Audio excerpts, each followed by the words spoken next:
మన తండ్రైన దేవుని నుండి ప్రభైన క్రీస్తేసు నుండి కృపయు కనికరము సమాధానము ఈ వర్తమానం వినుచున్న దేవుని బిడ్డలందరికీ కలుగునుగాక. ప్రియా దేవుని బిడ్డలారా, ఈ దినము అనగా 22వ తేదీ జనవరి మాసం 2024వ సంవత్సరం సోమవారం దినపు ధ్యానాంశము శ్రేష్టమైన పేరు ఉప్పు 7వ భాగము.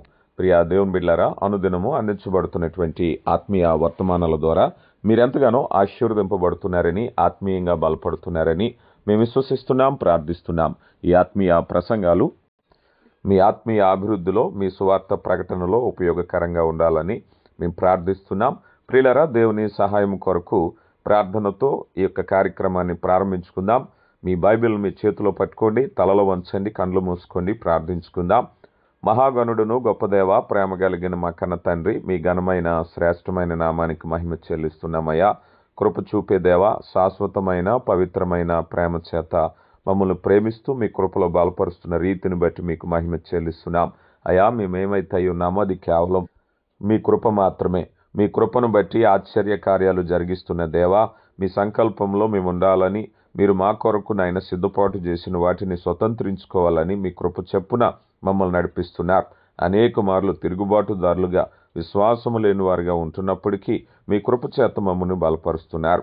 ఈ శ్రేష్టమైన సమయంలో జీవార్థమైన మాటలు వినుటకు కృపనిచ్చారు. మేము మరిచిన మరువని ప్రేమ చేత మమ్మల్ని ప్రేమిస్తున్న దేవా, ఆత్మకార్యంలో ఉజ్జీవింపబడుటకు, బలపడుటకు, మీ సంకల్పాన్ని, మీ ప్రేమను ఎరిగి ఉండుటకు కృపను, సామర్థ్యాన్ని మాకు దయచేయండి. మీ దాసునిగా నన్ను మరుగుపరిచి కేవలము వాక్యమును మాత్రమే బయలుపరచండి. ఘనత మహిమ మీకే ఆరోపిస్తూ నాయనా, ఆత్మకార్యంలో మార్పు లేనివారు, మారు మనసు లేనివారు, రక్షణ లేని వారిని దర్శించి మీ కృప చొప్పున కార్యము జరిగించమని క్రీస్తు నామములో అడిగి వేడుకొంచున్నాం తండ్రి, ఆమెన్. ప్రియులారా, నిన్నటి దినాన మనకు ఇవ్వబడిన శ్రేష్టమైన నామము ఉప్పు అనే పదాన్ని గురించి మనం వివరంగా తెలుసుకున్నాం. 4 విషయాలు మనం తెలుసుకున్నాం కదా. మనము సమాజాన్ని, మనం లోకానికి ఉప్పై ఉన్నామని, మనము లోకాన్ని భద్రపరిచేవారమని, అలాగే లోకపు దాహాన్ని తీర్చేవారమని, అలాగే స్వస్థపరిచేవారుగా ఉండాలని, అలాగే ఉప్పుకున్న మరొక గుణం శుభ్రపరిచే గుణంగా మనం చూసాం. ఈ 4 విషయాలను బట్టి మనం ఉప్పుకుండేటువంటి గుణం ఏమిటో, ఏ రీతిగా మనం లోకంతో ఉండాలని మనం నేర్చుకున్నాం. అయితే ఈరోజు మరొక అంశం, అందులోనే ఒకవేళ ఉప్పు నిస్సారమైతే, ఈ మాటను ఉపయోగించారు కదా. ఒకవేళ ఉప్పు నిస్సారమైతే ఏం చేయబడాలి? ఇదే విషయాన్ని ప్రభువారు లూకాసు వార్త 14వ అధ్యాయము 34వ వచనంలో, ఉప్పు మంచిదే కానీ ఉప్పు నిస్సారమైతే దేని వలన దానికి సారము కలుగును అన్నారు. అది భూమికైనను ఎరువుకైనను పనికిరాదు గనక దానిని బయట పారవేయుదురు, వినుటకు చెవులు గలవాడు వినుగాక అని చెప్పాను. ప్రియులారా, గమనించండి. ఇక్కడ ఉప్పు మంచిదే కానీ ఉప్పు నిస్సారమైతే, దాని సారాన్ని కోల్పోయినట్లయితే అది దేనికి పనిచేస్తుంది? కనీసం ఎరువుకైనను పనికిరాదన్నారు. మనం పూర్వం వ్యవసాయాల్లో ఉప్పును ఎరువుగాను బలానికి ఉపయోగించారు. ఇప్పటికీ మనం చూస్తూ ఉంటాం కదా. మన ఊళ్ళల్లో కొబ్బరి మొక్కలకి ఉప్పు మూటగట్టి వాటి మొదళ్ళలో పెడతా ఉంటారు. ఉప్పు బలంగా చేకూర్చేటువంటి విధంగా ఇది ఉంటుందనేటువంటి ఉద్దేశంతో. అయితే నిస్సారం అయితే అది దేనికి ఉపయోగం? ఈరోజు లోకానికి ఉప్పుగా ఉండవలసినటువంటి క్రైస్తవుడు ఒకవేళ నిస్సారం అయితే, తన స్వభావాన్ని కోల్పోతే, ఏమిటా స్వభావం? మనం అనుకున్నాం, ఉప్పు స్వభావం అనేటువంటి పదంలో ఉప్పు అనేటువంటిది శుభ్రపరిచేదని, నిల్వ ఉంచేదని, దాహం తీర్చేదని, స్వస్థపరిచేదని, వీటి పనిని అది నిర్వర్తించినప్పుడు, సాధారణంగా మనిషే కానీ, వస్తువే కానీ, పదార్థమే కానీ, ఏదైనా కానీ అది పనికిరానప్పుడు మనం చూస్తూ ఉంటాం. చాలా వస్తువులు, లేకపోతే మన ఇంట్లో ఉండేటువంటి ఎలక్ట్రికల్ వస్తువులు కానీ, వాహనాలు కానీ ఒకప్పుడు చాలా ఉపయోగకరంగా ఉన్నాయి. ఇప్పుడు పనికిరానప్పుడు ఏం చేస్తారు? వాటిని తీసి మూలం పెడతా ఉంటారు, వాటిని పారవేస్తారు, షెడ్లో పెడతా ఉంటారు. ఇలా పనికిరానటువంటి వాటి విషయంలో ఈరోజు అలా మనం చూస్తే, దేవుడు నీకు నాకు ఇవ్వబడినటువంటి నామము, పేరు ఉప్పు అని అయితే, ఆ ఉప్పుకు తగిరీతిగా ఉండాలనేటువంటిది దేవుని చిత్తం. ఒకవేళ మనం ఆ పనిని చేయకపోతే, మనం అన్నాం, ప్రభువారు అన్నారు, మీరు లోకమునకు అన్నారు, లోకమునకు ఉప్పుగా ఉండాలి, లోకమునకు రుచినిచ్చేవారుగా ఉండాలి. ఒకవేళ అలా లేని పక్షములో మన స్థితి ఏమిటాయా అంటే, ఒకవేళ మనం అందచందాలు కలిగి ఉండొచ్చు, మనం డబ్బు కలిగి ఉండొచ్చు, హోదా కలిగి ఉండొచ్చు, మరేదైనా కలిగి ఉండొచ్చు, కానీ నిన్ను కలగచేసిన దేవుడు నిన్ను లోకానికి ఉప్పుగా ఉండమన్నప్పుడు ఉప్పుగా ఉండకపోతే నిరర్ధకమే కదా. ఏమి ప్రయోజనము? ఈ ఉపయోగంగా లేనటువంటి దానిని గురించి ప్రభువారు చెప్తూ పారవేయబడి, విసిరివేయబడి, చూడండి ఎలాంటి మాట ఉపయోగించారో. సాధారణంగా కొన్ని పనికిరాని వస్తువులను మనం పక్కన పెడతా ఉంటాం. పక్కన పెట్టండి, ఉపయోగం ఉంటుందేమో చూద్దామని. కానీ ఇక్కడ ఎలాంటి మాట ఉపయోగించారంటే విసిరివేయుట, పారవేయబడి. ఎప్పుడైతే క్రైస్తవుడు తన సాక్ష్యాన్ని కోల్పోతున్నాడో, తన ఉనికిని కోల్పోతున్నాడో, తన రుచిని, తన మాధుర్యాన్ని, పరిమళ వాసన కోల్పోతున్నాడో, తన సువాసన కోల్పోతున్నాడో, క్రైస్తవుని ఏం చేయాలట? విసిరివేయబడి, కాస్ట్వే అన్నారు. విసిరివేయబడి తన స్వభావాన్ని ఎప్పుడైతే కోల్పోతున్నాడో, విసిరివేయబడి మార్గంలో మనుషులు కాళ్ళ చేత తొక్కబడుటకు, అంటే మనిషి యొక్క స్థితి ఎప్పుడైతే మార్చబడిందో, ఒక మాటలో చెప్పాలి అంటే నీచపు స్థితి అన్నారు. జాగ్రత్తగా గమనించండి. నీ స్వభావాన్ని, నీ రుచిని, నీ యొక్క ఉండేటువంటి గుణాన్ని ఎప్పుడైతే కోల్పోతున్నావో అప్పుడు స్థితి ఏమిటయ్యా దేవుని దృష్టిలో అంటే విసిరివేయబడి కాళ్ళ చేత తొక్కబడటం. అంటే ఎంత నీచపు స్థితికి. విశ్వాస జీవితంలో ఈ మాటను చాలా జాగ్రత్తగా గమనించుకోవాలి. అంటే దేవుడు మనకు ఉన్నతమైన స్థితిని ఇచ్చారు. మన యొక్క స్థితిని బట్టి మనం కోల్పోవటాన్ని బట్టి ఎంతవరకు దిగజారిపోతున్నామో చూడండి. అంటే దేవుడు తన కృప చొప్పున మనల్ని లోకంలో ఉన్నతంగా, నిన్నటి దినాన్న మనం అనుకున్నాం ఉప్పు గురించి మాట్లాడుకుంటూ, ఉప్పు అనేటువంటిది దేనికి సాదృశ్యంగా ఉంటే ఆ రోజుల్లో అది ఔషధానికి, వ్యాపార లావాదేవీలకి, సమాజంలో మరొకటి చాలా ఉన్నతమైన గుణాలు. ఆ రోజుల్లో ద్రవ్యాన్ని మారకంగా కూడా ఉపయోగించేవారు. అంటే సైనికులకు జీతం ఇచ్చేవారు. ఆ రోజుల్లో ఉప్పు అనేటువంటిది చాలా విలువైనది గనక ఆ విలువైన వస్తువుతో మనల్ని పోల్చినప్పుడు ఆ విలువను కోల్పోతే, ప్రియులరా, దేవుడు ఎప్పుడు కూడా ఏ మనిషిని కూడా తక్కువగా ఉంచాలని అనుకోవట్లేదు. ఎందుకనంటే ఆయన తన స్వరూపం ఇచ్చి మనిషిని కలగజేశారు గనక ఆ మనిషి ఉన్నతంగా ఉండాలనేటువంటిది దేవుని యొక్క ఉద్దేశం. అందులో భాగంగా ఏమని చెప్తున్నారు? మనిషి విలువైన వ్యక్తిగా ఉండాలి అనేది దేవుని చిత్తమైతే మనిషి తనకు తానుగా తన విలువను కోల్పోతున్నాడు. మనిషి ఎప్పుడైతే ఆ స్థితిని కోల్పోతున్నాడు, ఉప్పు ఎప్పుడైతే ఆ సారాన్ని కోల్పోయిందో, రుచికి పనిచేయదు, ఔషధానికి పనిచేయదు, ఎరువుకు పనిచేయదు, మారకానికి పనిచేయదు, నిల్వ ఉంచటానికి పనిచేయదు, ఇలా శుభ్రపరచటానికి దేనికి పనికిరాదు. కనుక ప్రియులరా, దేవుని చిత్తంలో మనం అందరము కూడా ఆయన చిత్తంలో విలువైన వారుగా, కార్యసాధకమైనటువంటి ఆయన కృప చొప్పున నింపబడాలనేటువంటిది దేవుని యొక్క ఉద్దేశము. ఇక ఈ అంశంలో చివరిగా మనం చూస్తే ఈ ఉప్పుకు ఇవ్వాల్సినటువంటి, అంటే ఉప్పును పోల్చబడిన క్రైస్తవుడికి ఇవ్వవలసినటువంటి 3 లక్షణాలు నేను చెప్పాలని ఆశపడుతున్నాను. మొట్టమొదటిగా మనం చూసినప్పుడు ఎప్పుడైతే ఉప్పు తన స్వభావాన్ని పనిచేయట్లేదో, జాగ్రత్తగా గమనించండి. మనం అనుకున్నాం నిన్నటి దినాన్న ఇది నిల్వ ఉంచేటువంటిది అని.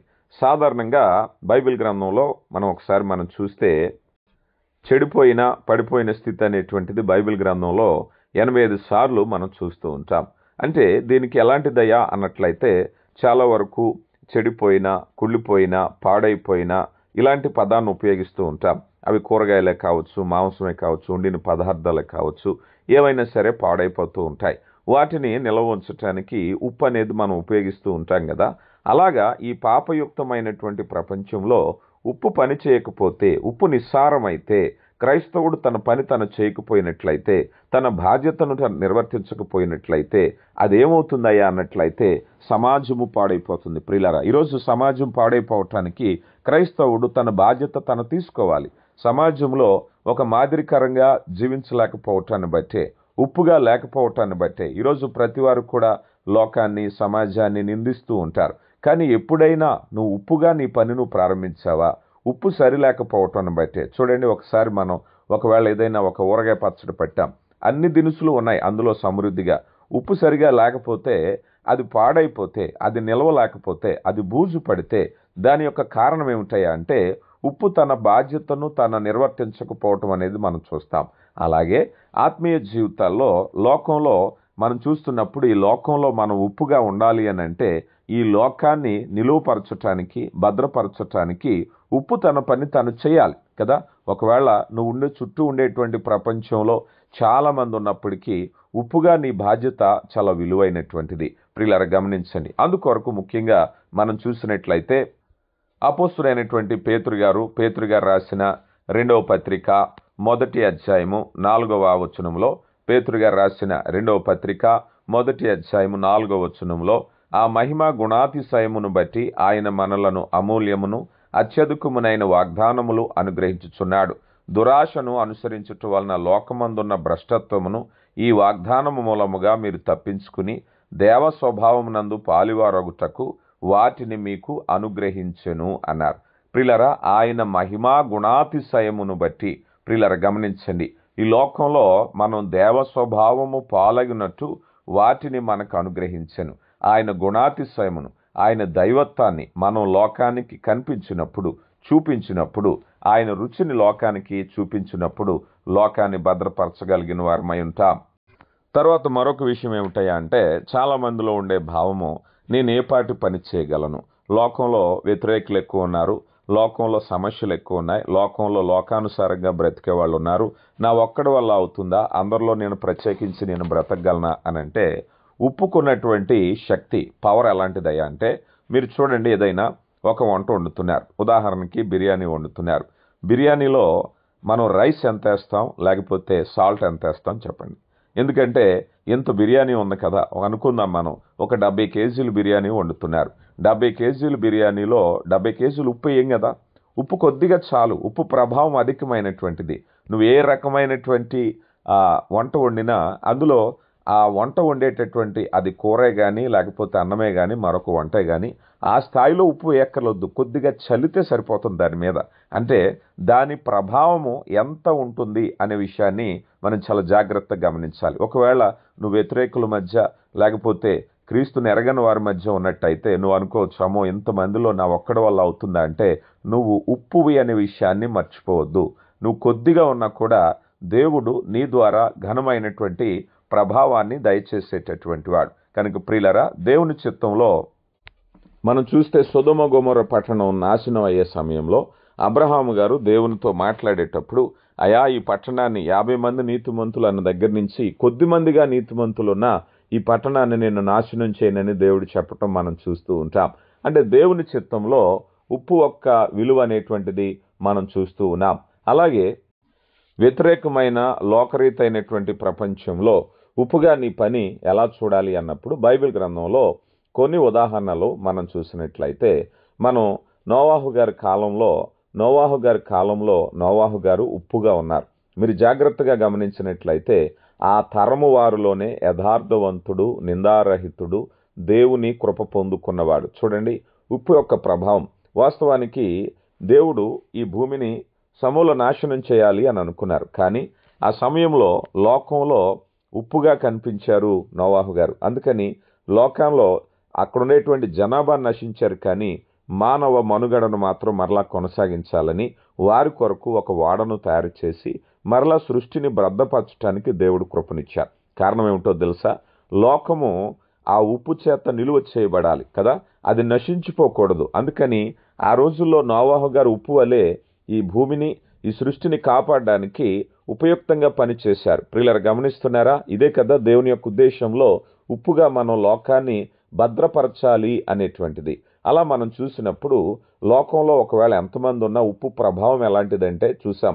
ఆ రోజుల్లో కోటాను కోట్ల మంది ప్రజలు ఉండొచ్చు, కానీ వాళ్ళందరూ పాపాన్ని బట్టి దేవుడు ఆయాసపడ్డారు, తన హృదయంలో నొచ్చుకున్నారు. కానీ ఒక వ్యక్తి ఉప్పుగా ఉంటే ఆ వ్యక్తి పట్ల దేవుడు తన కృపను చూపించారు కదా, ఎంత గొప్ప విషయమో. అలాగే ఐగుప్తు దేశంలో యోసేపు అనేటువంటి మరొక ఉప్పును మనం చూస్తూ ఉన్నాం. అక్కడున్న పరిస్థితులను బట్టి కూడా మనం చూసినట్లయితే అన్యదేశము, దేవుని ఎరగనటువంటి వారు, అలాంటి వారి మధ్య యోసేపు ఒక ఉప్పుగా ఉన్నాడు. ప్రియులారా గమనించండి, మనం చాలాసార్లు అనుకుంటూ ఉంటాం, ప్రార్థించటానికి నాకెవరూ లేరు, లేకపోతే ఆత్మీయంగా బలపరచటానికి అందరూ లేరు, నా చుట్టూ ఉన్న వాళ్ళందరూ తప్పు చేసేవాళ్లే, మోసం చేసేవాళ్లే, విగ్రహారాధికులే, అయినా పర్వాలేదు. ఉప్పు తన స్వభావాన్ని కోల్పోకూడదు. ఉప్పు నీ యొక్క గుణాన్ని నువ్వు కలిగినట్లయితే ఏ స్థితిలో ఉన్నా, నువ్వు కొద్దిగా ఉన్నా కూడా నీ రుచి అధికంగా ఉంటుంది. ఇందాక మనం అనుకున్నాం కదా, వంట పదార్థాలు అన్నిటి అంత ఉప్పు వేయక్కర్లొద్దు, కొద్దిపాటి ఉప్పు వేసినా అది ఎంతో రుచినిచ్చేటటువంటిది. అందుకని నీ స్థితి కొద్దిగా ఉన్నా కూడా ఐగుప్తు దేశంలో తన రుచిని ఇవ్వటం మాత్రం యోసేపు గారు మానలేదు. శ్రమ వచ్చింది, ఇరుకొచ్చింది, ఇబ్బంది వచ్చింది, అయినప్పటికీ తన సారాన్ని కోల్పోలేదు. అపవాది ఎప్పుడు కూడా మన సారాన్ని కోల్పోయేలాగే ప్రయత్నిస్తూ ఉంటాడు. కానీ చూడండి, అక్కడ అన్నారు, ఉప్పు నిస్సారమైతే అది పారవేయబడి కాళ్లతో తొక్కబడును. కానీ యోసేపు గారు తన సారాన్ని కోల్పోలేదు. శ్రమల వల్ల, ఇరుకుల వల్ల, పోతీఫరు భార్య వలన కలిగినటువంటి శోధన వల్ల సారం కోల్పోవటానికి అపవాది ఎన్నో ప్రయత్నాలు చేశాడు. కానీ సారాన్ని కోల్పోకపోవటం వలన ఆయన సింహాసనం మీద కూర్చోవటానికి అవకాశం ఉంది. ప్రియా సహోదరి, సహోదరుడా, నీ యొక్క సారాన్ని కోల్పోతూ నువ్వు ఎక్కడుంటావో తెలుసా? మనుషుల చేత తొక్కివేయబడ్డానికి. సారాన్ని కోల్పోలేదు గనక ఆయన సింహాసనం మీద కూర్చున్నట్టుగా మనం చూస్తూ ఉన్నాం. అలాగే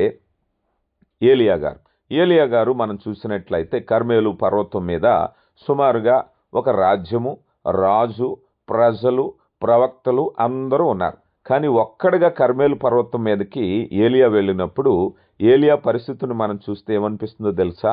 ఆయన అక్కడ ఉప్పై ఉన్నాడు. ఎందుకంటే దేవుని యొక్క మహిమాతిశయాన్ని అక్కడ ప్రదర్శిస్తున్నారు. సుమారుగా 800 పైగా ప్రవక్తలు ఉన్నారు.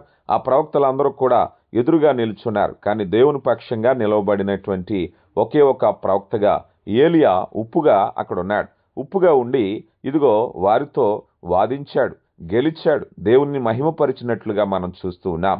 ప్రియా దేవుని బిడ్డ, నువ్వున్న సంఘంలోనే కానీ, నువ్వున్న నివసిస్తున్న ప్రాంతంలోనే కానీ ఎంతమంది క్రైస్తవులు ఉన్నారు, ఎంతమంది విశ్వాసులు ఉన్నారని కాదు, ఎంతమంది ఉప్పుగా ఉన్నారు. ఒక్కడైనా సరిపోతాడు. ఇక్కడ మనం చూస్తూ ఉన్నాం. నోవాహు గారి దినాల్లో ఆ తరములోనే ఒక వ్యక్తి ఉప్పుగా ఉన్నాడు. ఐగుప్తు దేశంలోనే యేసేపు ఉప్పుగా ఉన్నాడు. అలాగే కర్మేలు పర్వతం మీద రాజు, రాణి, పరివాణము, అలాగే వ్యతిరేకమైన ప్రవక్తలు అంతమంది ఉంటుండగా ఏలియా ఒక బలమైనటువంటి ప్రవక్తగా ఉప్పుగా ఉన్నట్టుగా మనం చూస్తూ ఉన్నాం. అలాగే మరి బబులోను దేశంలో దానియేలు ఒక ఉప్పుగా ఉన్నట్టుగా మనం చూస్తూ ఉన్నాం కదా. దానియేలు ఒక ఉప్పుగా ఉన్నారు. ప్రార్థనలో తన సుగుణాన్ని కనపరిచినట్లుగా మనం చూస్తూ ఉన్నాం. ఎన్ని శాసనాలు వచ్చినప్పటికీ దేవుని చట్టము నుంచి తొలగిపోకుండా, ప్రార్థన అనే దేవునికి ఇష్టమైన కార్యం నుంచి తొలగిపోకుండా, దేవుడు నిషేధించిన వస్తువులను తినకుండా తనను తాను పవిత్రపరుచుకుంటూ ప్రార్థనాపరుడుగా, యథార్థవంతుడుగా ఉన్నాడు కదా. అక్కడ ఉండేటువంటి రాజులు సైతము మరి దానియేలు దేవుణ్ణి మహిమపరిచినట్లుగా మనం చూస్తున్నాం. కారణం ఏమిటంటే ఆ బబులోను దేశంలోనే దానియేలు ఒక బలమైన ఉప్పుగా దేవుని కొరకున్నట్టుగా మనం చూస్తూ ఉన్నాం. కనుక ప్రియులారా, దేవుని చిత్తంలో పరిస్థితులు ఏమైనా, నువ్వెక్కడ ఒంటరిగా ఉన్నా, ఏ స్థితిలో ఉన్నప్పటికీ కూడా నువ్వు దేవుని కొరకు ఉప్పుగా ఉండాలనేటువంటిదే. అలాగే మనం చూస్తే షూషాను కోటలో ఎస్తేరు ఒక ఉప్పుగా మనకు కనిపిస్తుంది. మరి యేసు ప్రభువును అనుసరించిన 12 మంది శిష్యులు కూడా భూదిగంతముల వరకు తమ సారాన్ని వెళ్ళుబుచ్చారు కదా. వారు ఆ సువర్తమానం ప్రకటింపబడ్డారు. వారికి ఉన్నటువంటి సమయంలో వారు దేవుని యొక్క ప్రేమను, వాక్యాన్ని వెదజల్లుతూ ఆ ఉప్పు యొక్క రుచి మాధుర్యాన్ని, రక్షణ మానవులకు తెలియపరచటానికి ఎన్నో శ్రమలు పడ్డారు, ఎన్నో ఇబ్బందులు పడ్డారు, ప్రయాణం చేశారు, కొండలు కోణలు ఖండాలు దాటుకుని ప్రయాణం చేశారు, దేవుని మహిమపరిచారు, ఆయన యొక్క రుచిని అందించారు. మరి దేవుని కృపలో మరి నీవు నేను కూడా దేవుని కొరకు మహిమపరిచే విధంగా ఉండాలి. ఎందరో మిషనరీలు, ఎందరో భక్తులు, మార్టిన్ లూథర్ కింగ్ ఒక ఉప్పువలే లోకానికి సత్యాన్ని ప్రకటించటానికి మనం చూస్తూ ఉన్నాం. అలాగే యూరప్ దేశం నుంచి మరి అనేక దేశాలకు మిషనరీలుగా వెళ్ళినటువంటి వారు ఎందరో, జాన్ వెస్లీ, మూడీ, ఇలాంటి వారు ఎందరో మరి వివిధ ప్రాంతాలకు. ఆ రోజుల్లో రవాణా సదుపాయాలు లేవు, నాగరికత కలిగిన ప్రదేశాలు కాదు, కొన్ని చోట్ల మనుషులను పట్టుకుని చంపి తినేసేటువంటి ప్రదేశాలు. అలాంటి ప్రదేశాల్లో కూడా వారు ధైర్యంగా ఆ ప్రాంతాలకు వెళ్ళి సువార్తను ప్రకటించారు. వారు లోకానికి ఉప్పుగా ఉన్నారు. ప్రియా దేవుని బిడ్డ, ఈ వాక్యం వినేటువంటి నీతో ఈరోజు ప్రభువును మాట్లాడుతున్నారు. మరి నువ్వు నా స్థితిలో మరి ఈరోజు మనం చూస్తే లోకానికి ఉప్పుగా మనం ఉన్నామా? మనకుండేటువంటి దేవుడు మనకిచ్చినటువంటి ఆ గుణాలను బట్టి మనం ఉప్పు అని పిలువబడుతుంది కదా. కొన్ని చోట్ల మనం చూస్తూ ఉంటాం, ఆర్టిఫిషియల్ అంటే కృత్రిమంగా తయారు చేసినటువంటి ఉప్పును పోలిన పదార్థాలు ఉంటాయి. అది చూసిన వెంటనే ఇదేంటి ఉప్పులాగా ఉంది అని చూస్తే అది ఉప్పులా ఉంది, కానీ దాని సారం లేనటువంటిది. అది కృత్రిమంగా తయారు చేసింది. నోట్లో వేసుకుంటే ఉప్పుగా ఉండదు, అది కూరలో వేయడానికి పనిచేయదు, వంటల్లో పనిచేయదు, ఔషధాలకు పనిచేయదు, భద్రపరచడానికి పనిచేయదు, అలంకార రూపంగానే. కానీ ఈరోజు చాలామంది క్రైస్తవులుగా పిలువబడుతున్న వారు అలాగే ఉండిపోతున్నారు. కానీ వాక్యం చెప్తుంది, ఉప్పు నిస్సారమైతే, తన సారాన్ని కోల్పోతే అది విసిరివేయబడి కాళ్ళతో తొక్కబడటానికే. ప్రియ దేవుని బిడ్డ, ఈరోజు దేవుడు నీతో మాట్లాడుతున్నారు. మరి దేవుని యొక్క కృపను బట్టి ఆయన సంకల్పంలో లోకంలో నువ్వు ఉప్పుగా ఉండాలి. ఆయన మాధుర్యాన్ని, రుచిని, శుభ్రపరిచే గుణాన్ని, నిలువ చేసే గుణాన్ని నువ్వు కలిగి ఉండాలనే ప్రభు నీకు ఆ పేరు పెట్టారు. మరి నువ్వు ఉప్పుగా లోకానికి ఉండాలనుకుంటున్నావా? నిన్ను కలుగ చేసిన దేవుడు నిన్ను అలా ఉండాలని ఇష్టపడుతున్నారు. ఉప్పు అనే పదానికి సార్థకంగా జీవిందాం. దేవుడు మిమ్మల్ని దీవించునుగాక. ప్రియులరా, మీ ఆత్మీయ ఎదుగుదల కొరకు ప్రార్థిస్తున్నాం. అనునిత్యము వాక్య సందేశాలు అందిస్తున్నాం. మీ ప్రార్థన అవసరతలు కానీ లేక వాట్సాప్ ద్వారా మమ్మల్ని సంప్రదించాలి కానీ అనుకుంటే మా నెంబర్ 9959663441 అనే నెంబర్కు సంప్రదించండి. మీ వివరాలు తెలియపరచండి. దేవుడు మిమ్మల్ని దీవించునుగాక. ప్రార్థించుకుందాం.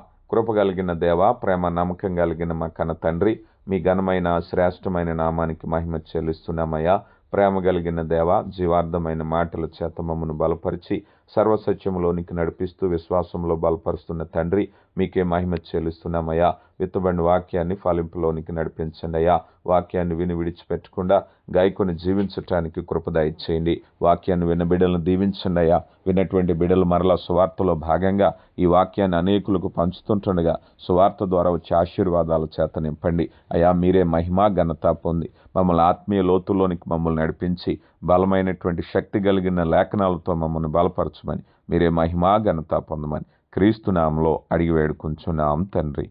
ఆమెన్.